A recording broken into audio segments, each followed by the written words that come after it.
नमस्कार विद्यार्थी मित्रांनो, सर्वप्रथम स्पर्धा परीक्षा राज्यशास्त्री या यूट्यूब चॅनल मध्ये आपलं सर्वांचं स्वागत आहे। आज आपण ज्ञानाची अंमलबजावणी हा सुविचार घेणार आहोत। विद्यार्थी मित्रांनो, मागील बऱ्याचशा व्हिडिओमध्ये वेगवेगळ्या प्रकारची माहिती पाहिली जी आपल्यासाठी उपयुक्त आहे। अशाच उपयुक्त माहितीचा खजाना आपण या आपल्या चॅनल अंतर्गत वेगवेगळ्या पद्धतीने देत असतो। आजचा सुविचार त्याच दृष्टीने तुमच्यासाठी महत्त्वाचा आहे, कारण आपण पदवी पातळीवर आणि पदवी नंतरही बऱ्याच वेळेस ज्ञानासाठी भटकत असतो, मात्र आपल्याला ते ज्ञान प्राप्तही होतं। मात्र हे प्राप्त झालेलं ज्ञान त्याची अंमलबजावणी कशा पद्धतीने करायची हे जोपर्यंत आपल्याला माहीत होत नाही तोपर्यंत आपण त्या ज्ञानाचा कशाही पद्धतीचा उपयोग करू शकत नाही, हे सुद्धा आपण लक्षात घ्यायला पाहिजे। यासाठीच या चॅनलवर कनेक्ट राहा। सर्वप्रथम अशा गोष्टी समजून घेण्यासाठी हे चॅनल सबस्क्राइब करून घ्या, आलेलं बेल आयकॉन प्रेस करा। सर्व विद्यार्थी मित्रांना हे व्हिडिओ शेअर करा। कमेंटच्या माध्यमातून तुमच्या फीडबॅकची नोंद झाली की अशाच नवनवीन गोष्टी तुमच्यापर्यंत मला घेऊन येत आहेत।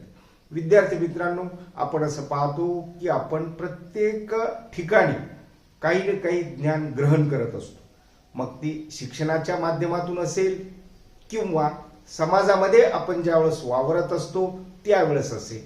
प्रत्येक पदोपदी आपल्याला वेगवेगळ्या गोष्टीची माहिती होत असते, त्या माध्यमातून ज्ञान आपल्याला प्राप्त होत असतं। मात्र हे ज्ञान आपण त्याची अंमलबजावणी कशा पद्धतीने करतो हे जोपर्यंत आपल्याला माहीत होत नाही किंवा आपण त्याची अंमलबजावणी करत नाही तोपर्यंत त्या ज्ञानाची जी काही किंमत आहे ती सुद्धा समाजाला समजून येत नाही। म्हणून आजचा जो काही सुविचार आहे तो सुविचार त्याच पद्धतीने आपण घेतलेला आहे। ज्ञान ही शक्ती नसून ज्ञानाची अंमलबजावणी करणे ही शक्ती आहे। शक्ती आपल्याला कधी प्राप्त होते, कशा पद्धतीने प्राप्त होते आणि कोणत्या माध्यमातून प्राप्त होते।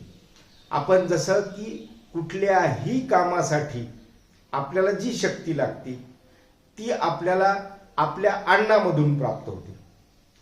त्याचबरोबर जी शक्ती बौद्धिक दृष्टीने आपल्याला घ्यायची आहे ती शक्ती आपण कशी प्राप्त करतो, तर ती वेगवेगळी पुस्तके वाचून किंवा आपण जे काही समाजामध्ये ज्ञान प्राप्त करतो त्या माध्यमातून घेतो।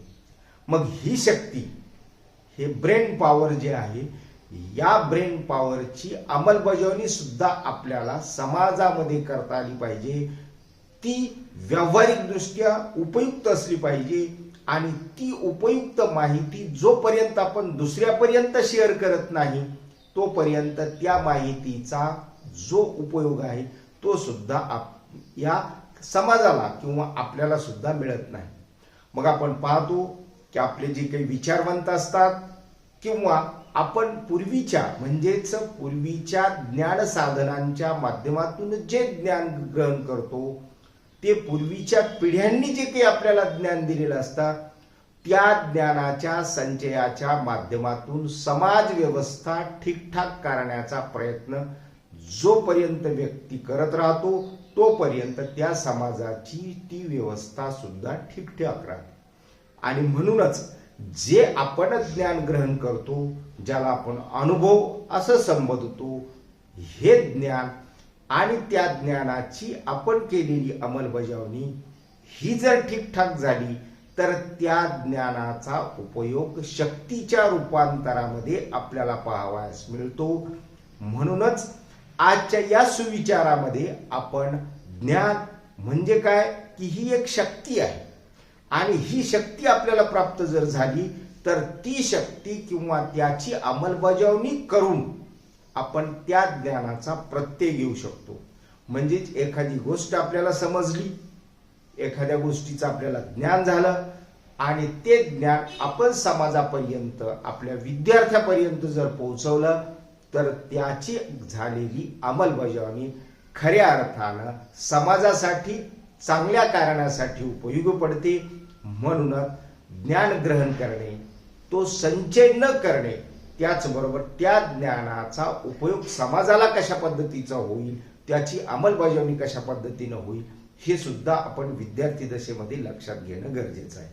आपण पाहतो की प्रत्येक ठिकाणी आपण कुठेही गेल्याच्या नंतर आपल्याला हे लक्षात येतं, किंवा आपण असं लोकांच्या दृष्टीने सुद्धा वेगवेगळ्या गोष्टी ज्यावेळेस आपण करू लागतो त्यावेळेला जोपर्यंत आपण समाज उपयोगी गोष्ट काही सिद्ध करत नाही तोपर्यंत आपल्याला लोक सुद्धा त्या क्षेत्रामध्ये मान्यता प्रदान करत नाही. म्हणूनच आजचा हा सुविचार तुमच्यासाठी महत्वाचा आहे. तो महत्वाचा यासाठी आहे की आपण या प्रोसेसमधून जात आहात आणि ती प्रोसेस म्हणजेच आपल्या या शिक्षणाची आहे हे लक्षात असू द्या. त्यासाठी असे सुविचार, अशा सर्व गोष्टी आपल्या या चॅनलवर तुम्ही शिकत राहा. मात्र त्यासाठी तुमचा प्रतिसाद सुद्धा महत्वाचा आहे.